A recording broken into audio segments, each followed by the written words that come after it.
नमस्कार, मैं हूं आपके साथ मयंक। आज 27 तारीख है और देखिए एक बार फिर अमेरिका और ईरान के बीच जंगी हालात हैं। और इस वक्त की बेहद अहम खबर, ईरान ने मिसाइल और ड्रोन स्ट्राइक से एक बार फिर बहरीन में अमेरिका के अड्डों को दहला दिया है। देखिए ये सुबह ईरान की तरफ से, ईरान की सेना की तरफ से इस तरह की जानकारी सामने आई थी कि अमेरिका के बेसिस को नुकसान पहुंचाया गया है। उसके बाद सबको इस बात का इंतजार था, सब ये देखना चाह रहे थे कि अमेरिका के वो कौन से बेस हैं, अरब देशों में वो कौन सा देश है जिस पर हमला किया ईरान ने। और अब वो जानकारी सामने आ गई है। बहरीन में ड्रोन स्ट्राइक्स की खबरें हैं, मिसाइल स्ट्राइक्स की खबरें हैं और ये निशाना एक बार फिर अमेरिका के बेसिस को बनाया गया है। देखिए बहरीन में 5th फ्लीट का ऑफिस है, हेडक्वार्टर है, जिसको कम से कम 10 बार अब तक ईरान निशाना बना चुका है। अगर हम ये सेकेंड जो जंग हुई अभी 40 दिन की पिछली सीज फायर के पहले अगर इसकी बात करें, 10 बार बहरीन के नेवल हेडक्वार्टर को, 5th फ्लीट के ऑफिस को निशाना बनाया गया है। और आज एक बार फिर ईरान ने अपने ड्रोन से शाहिद 136 ड्रोन और खैबर मिसाइल का भी इस्तेमाल किया गया है। और एक बार फिर बहरीन में अमेरिका का बेस धू धू कर जल रहा है। उसकी तस्वीरें भी बाहर आनी शुरू हो गई हैं और काला धुआं उठता हुआ दिखाई दे रहा है। देखिए अमेरिका ने ईरान के सिरिक आइलैंड पर हमला किया। ये जो हमले हुए ये मिसाइल सेंटर्स पर हुए, जहां पर मिसाइल लॉन्चर्स होते हैं उस पर हमले किए गए, ड्रोन्स जहां से लॉन्च किए जाते हैं उस पर हमले किए गए और रडार फैसिलिटी को निशाना बनाया गया सिरिक आइलैंड पर। इसके फौरन बाद ईरान की तरफ से कदम उठाया गया। बताया जा रहा है कि अहमद वाहिदी साहब IRGC के जो चीफ हैं उन तक जैसे ही ये खबर पहुंचाई गई कि ये हमले हुए हैं, उन्होंने फौरन रिटेलिएशन के आदेश दिए और बिना देर गंवाए ईरान की नेवी की तरफ से हमले किए गए। अब ये बड़ी गौर करने वाली बात है, जो ईरान कह रहा है कि इस बार जो रिटेलिएशन किया है वो ईरान की नेवी ने किया है। और ईरान की नेवी ने क्या किया? ड्रोन्स फायर किए हैं, मिसाइल्स फायर किए हैं, जो कि बहरीन में अमेरिकी अड्डों पर गिर गई। उसके धुएं की तस्वीरें बाहर आ रही हैं, वो दिख रहा है, गिर गई फिर से मिसाइल, वो नहीं रोक पाए, ड्रोन्स भी नहीं रोक पाए और वो बहरीन में हिट किया है। और उससे तस्वीरें धीरे धीरे बाहर आने लग गई हैं। मुझ तक कुछ लोगों ने भेज भी दी है वो तस्वीर। कंफर्मेशन आएगा, दिखाएंगे आपको वो तस्वीर। अब हकीकत ये है कि एक बार फिर देखिए बहरीन में 5th फ्लीट का ऑफिस है, अमेरिका का सबसे बड़ा नेवल बेस बहरीन में, उसको बार बार हिट किया जा रहा है। बड़ी साधारण सी बात है, वहाँ पर पेट्रियट भी लगा होगा, थार्ड भी लगा होगा। बहरीन ने भी अपने कुछ डिफेंस सिस्टम जो कि अमेरिका से खरीदे हैं वो वहाँ लगाए होंगे। उन सबको एक बार फिर फेल करते हुए ईरान के मिसाइल भी गिर गई है और ड्रोन भी गिर गए। अब गौर करने वाली बात है, ये हमला किसने किया है? बताया जा रहा है ईरान की नेवी ने किया है। जो ट्रंप दावा कर रहे हैं कि ईरान की नेवी को हमने ख़त्म कर दिया है, ईरान की नेवी अब जो है हमला करने की क्षमता उसमें नहीं रही और ईरान का जो है हम पूरे जहाज़ों को ख़त्म कर चुके हैं, ऐसा वैसा जो तमाम दावे कर रहे हैं ट्रंप, आज उसी ईरान की नेवी ने दिखा दिया कि कैसे हमले हो सकते हैं और कैसे अमेरिका के बेसिस जलाए जा सकते हैं। और सब के सब अमेरिका का डिफेंस सिस्टम एक बार फिर जो है वो धरा का धरा रह गया। अब उसके बाद देखिए, अब अमेरिका ने हमले किए थे क्योंकि ईरान ने कल एक जहाज़ को निशाना बनाया। आप वहाँ बिना ईरान की परमिशन के जहाज़ निकाल रहे थे, ईरान की सेना ने मना किया, फिर भी जहाज़ निकालने की कोशिश हुई, ईरान ने ड्रोन स्ट्राइक्स करी। बदले में अमेरिका के फाइटर जेट्स ने हमले किए। अमेरिका के F-35 फाइटर जेट्स ने जो सिरिक आइलैंड पर हमले हुए, इसमें मिसाइल्स फायर की गई हैं। F-35 जेट्स का इस्तेमाल किया गया जो कि टेक ऑफ किए कई जगह से और हमला किया गया। उसका जो रिटेलिएशन था वो चंद मिनटों बाद ईरान ने दाग दिया है। अब देखिए हुआ क्या कि अमेरिका ने जो हमले किए, आप अमेरिका के जितने अखबार देखेंगे, न्यूज़पेपर्स देखेंगे, उसमें इस तरह की बातें आ रही है कि अमेरिका अभी और बड़ा हमला करेगा। ये चूंकि ड्रोन स्ट्राइक थी तो ये हमला थोड़ा सा अमेरिका ने हल्का हमला किया है। हकीकत ये है वो ईरान ने ज़्यादा बड़ा हमला कर दिया। अमेरिका ने तो अपनी तरफ से जो स्ट्राइक करी थी वो करी थी, लेकिन अमेरिका को एक बार फिर जो है गलत साबित करते हुए ईरान ने जल्द ही हमला कर दिया और बड़ी स्ट्राइक कर दी। और फिर सटीकता के साथ एक बार फिर अमेरिकन सोल्जर्स को जो है वो निशाना बनाया गया। उसमें कैजुअलिटी है, घायल है, वो अभी बाद में पता चलेगा, वो हमेशा बाद में ही पता चलता है। अभी खबरें तो ये भी चल रही हैं कि कैजुअलिटीज छुपाई जा रही है। अमेरिका में जितने सैनिक घायल हुए, कितना ज़्यादा घायल हुए, कितने लोग मरे, इनको सबको छुपाने की एक बड़ी कोशिश चल रही है ताकि आने वाले चुनाव में डोनाल्ड ट्रंप ना हार जाएं। इसलिए अब हकीकत ये है, हिट कर दिया गया है। यूएई में लगातार जो है वो अलर्ट है, सऊदी खौफ में है, कुवैत खौफ में है कि कब कहाँ हमले हो जाएं। और हकीकत ये है आज की रात जो है वो बेहद भारी पड़ने वाली है पूरे मिडिल ईस्ट में। एक बार फिर डोनाल्ड ट्रंप की तरफ से बयान आया है कि आगे आगे देखिए क्या होता है, हम ईरान को नहीं छोड़ेंगे। इस तरह का बात जो है वो डोनाल्ड ट्रंप की तरफ से धमकियां फिर से आने लगी हैं। जेडी वेंस ने कहा है कि ईरान पछताएगा। अब देखिए ये डोनाल्ड ट्रंप क्या कह रहे हैं वो कहते रहे, उससे फ़र्क नहीं पड़ता। सवाल ये है कि ये बयान इंपॉर्टेंट क्यों है। ये बयान इंपॉर्टेंट ये है कि ये इस ओर इशारा कर रहे हैं कि जिस एमओयू पर साइन हुआ था वो अब डिरेल हो गई, बात वो डिरेल होती जा रही है। और अब मामला फिर से एक बार जो है वो, विश्वास तो पहले ही नहीं था साहब, लेकिन अब ये है, हालात ये है कि वो फिर से मामला उस जंग की तरफ तेजी से बढ़ता दिखाई दे रहा है।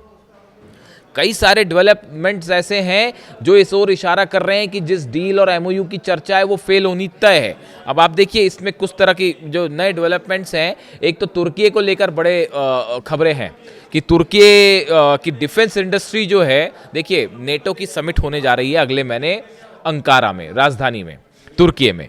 और वहाँ पर जो है नेटो चीफ का जो बयान आया है, जो उनके इशारे आए हैं, उसके मुताबिक अंकारा में नेटो समिट के दौरान एक बड़ा डिफेंस इंडस्ट्री डे होने जा रहा है जिसमें हथियारों की दुनिया भर की, खासकर नेटो देशों की कंपनीज आएंगी और कई कॉन्ट्रैक्ट्स होने वाले हैं, डिफेंस डील होने वाली है।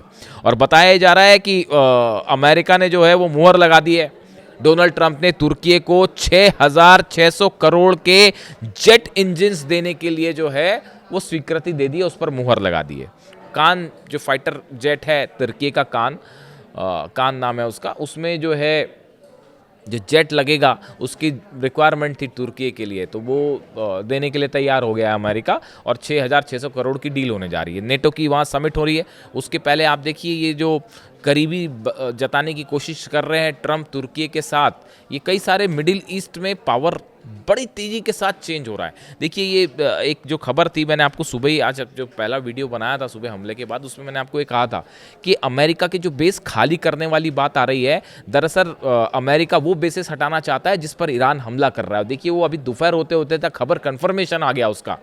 अमेरिका की प्लानिंग ये है, ख़ास तौर पर जैसे कुवैत हो गया या यूएई है, सऊदी के कुछ अड्डे हैं, या बहरीन में भी इवन, जहाँ पे कुछ ऐसे जगह हैं जहाँ पर ईरान ने इतना मारा है साहब, इतना मारा है कि मतलब क्या ही बताया जाए आपको। मिसाइल गिर गई, ड्रोन गिर गए और आप नहीं रोक पा रहे हो। और वहाँ पे बड़ी कैजुअलिटी, अमेरिकन जो फोर्सेस हैं भाग नहीं पड़ी वहाँ से। कोई बंकर में छुपा है तो बंकर में छुपा हुआ है, और उसमें इतना ज़्यादा डैमेज हो गया है कि उसको रिकन्स्ट्रक्ट करने में भी जो है वो करोड़ों रुपए का खर्चा आने वाला है। तो ऐसे हालात में अब सिचुएशन ये है कि अमेरिका की प्लानिंग समझिए। अमेरिका ये चाह रहा है कि अपने बेसिस को इजराइल शिफ्ट कर दिया जाए, इजराइल के आसपास शिफ्ट कर लिया जाए।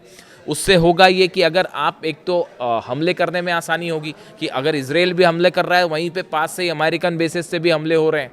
और दूसरी चीज़, जब ईरान की मिसाइल्स आएंगी तो अभी आपको डिफेंस सिस्टम अपना पेट्रियट जो है वो कुवैत में भी लगाना पड़ रहा है, कतर में भी लगाना पड़ रहा है, बहरीन पे भी लगाना पड़ रहा है, सऊदी में भी लगाना पड़ रहा है, यूएई पे भी लगाना पड़ रहा है। तो खर्चा ज़्यादा आ रहा है, मिसाइल्स ज़्यादा खर्च हो रही हैं।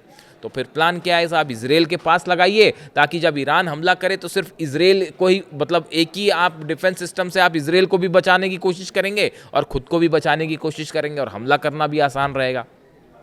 रिफ्यूलिंग जेट सीधा इजराइल आएंगे, अलग अलग देशों में नहीं ले जाना पड़ेगा। अभी टेक ऑफ करने में बड़ी दिक्कत हुई, सऊदी से भी और कतर से भी, सब जगह प्लेन्स तो सब जगह थे अमेरिका के फाइटर जेट, लेकिन टेक ऑफ करना, वो ज़्यादा जगह हमले ज़्यादा कर पा रहा था ईरान, सब जगह जो है वो बेसिस को जला डाला। ईरान के सैटेलाइट्स मदद कर रहे हैं, रूस के सैटेलाइट्स मदद कर रहे हैं। तो ये ऑपरेशन बड़ा फैला हुआ था अमेरिका का, और इसलिए पिट गए।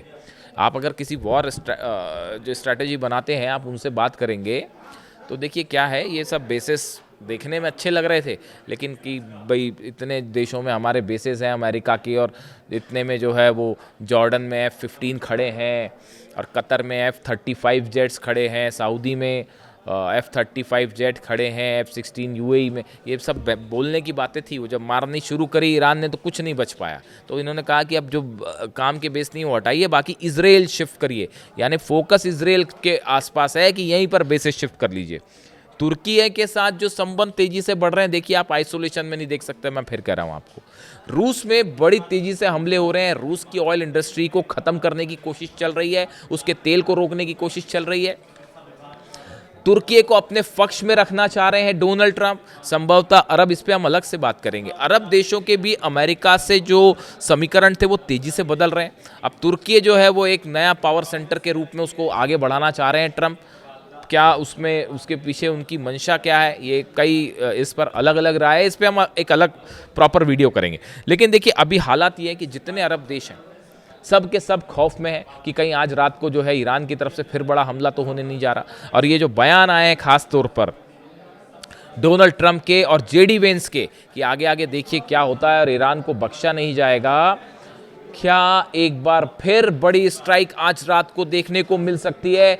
कई तमाम डिफेंस एक्सपर्ट इस तरह की राय जाहिर कर रहे हैं कि एक बार फिर ईरान पर बड़ा हमला हो सकता है, स्ट्राइक्स हो सकती हैं और इस बार हमला तेहरान पर भी हो सकता है। यानी देखिए अभी तो इस सिर्क आइलैंड्स के आसपास की बात थी, लेकिन अब हमला टेरिटरी पर भी हो सकता है। इसके लिए ईरान की सेना पूरी तरह से तैयार है।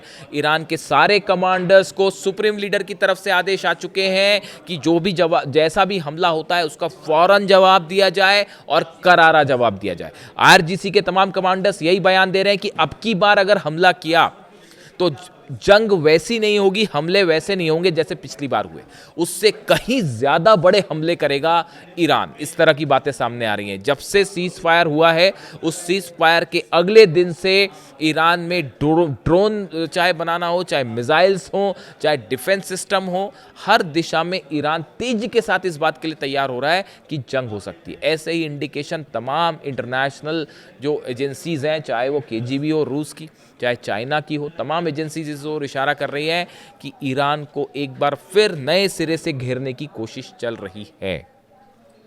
देखिए जब कोई एमओयू साइन होता है और मामला शांति की तरफ आगे बढ़ता है तो उसके इंडिकेशंस देखने को मिल जाते हैं। लेकिन यहाँ हालात ये हैं, अमेरिका अपने एयरप्लेन्स की, अपने सैनिकों की, रिफ्यूलिंग जेट्स की, रडार्स की रीपोजिशनिंग में लगा हुआ है कि एक नए तरीके से ईरान पर हमला किया जाए। तो उसके लिए बहुत ज़रूरी है। देखिए कभी भी जब जंग होती है तो उससे क्या होता है कि आपने अगर कोई मिसाइल फायर की तो जो दुश्मन देश होते हैं, बड़ी सारी एजेंसीज जो हैं वो इस बात का अंदाज़ा लगाती हैं ये किस बेस से फायर हुआ, कौन से टाइप की मिसाइल फायर हुई, वो कितने एल्टीट्यूड पर जो है ऊपर तक गई, कहाँ पर उसने हिट किया, क्या उसको रोक पाया, डिफेंस सिस्टम नहीं रोक पाया। चीन ने इस हमले के दौरान, चीन और रूस ने अमेरिका की जितनी मिसाइल्स फायर की गई, जिन लोकेशन से मिसाइल फायर की गई, जिन बेसिस से फायर की गई, एक एक चीज़ को डिकोड कर लिया है। यहाँ के तक कि F-35 जेट्स जो गिरने शुरू हो गए, उसकी बड़ी वजह ये थी उसका हमला करने का पैटर्न जो है वो ईरान भी अब अच्छे से समझ चुका है और उसका बड़ा एनालिसिस किया गया है कि कैसे अमेरिकन जेट्स को फंसाया जाए और गिराया जाए। यही वजह थी कि 42 प्लेन गिर गए। और अब हालात ये है कि अगर अमेरिका की तरफ से, पहली बात तो हमला जो कुछ हुआ उसमें जहाज़ का कहा गया कि ईरान ने जो है वो जहाज़ पर हमला किया, ड्रोन स्ट्राइक की, इसीलिए हमने हमला किया, जबकि हालात जो हैं वो इससे कहीं ज़्यादा आगे बढ़ चुके हैं। चाहे एमओयू को लेकर हो, एमओयू की शर्तें हों, और चाहे हॉर्मूज़ हो, हॉर्मूज़ में हालात बेहद तनावपूर्ण हैं। दोनों तरफ से जहाज़ फंसे हुए हैं, किसी की हिम्मत नहीं हो रही वहाँ पर जहाज़ों को लेकर आगे बढ़ने की कि कब कौन कहाँ से स्ट्राइक कर दे। और ऐसे में वो नए रूट की जो बात है वो भी फंस चुकी है। यानी हॉर्मूज़ में जंगी हालात हैं, पूरा तेहरान ईरान अलर्ट पर है, अमेरिका की तरफ से धमकियां आ रही हैं, अमेरिका के राष्ट्रपति की तरफ से धमकियां आ रही हैं, बहरीन में बेसिस जल रहे हैं, अरब देश खौफ में कहीं हमला ना हो जाए और आज की रात एक बड़ा हमला फिर देखने को मिल सकता है। जो भी अपडेट होगा आप तक पहुंचाऊंगा। वीडियो कैसा लगा ज़रूर बताएं। Thank you so much.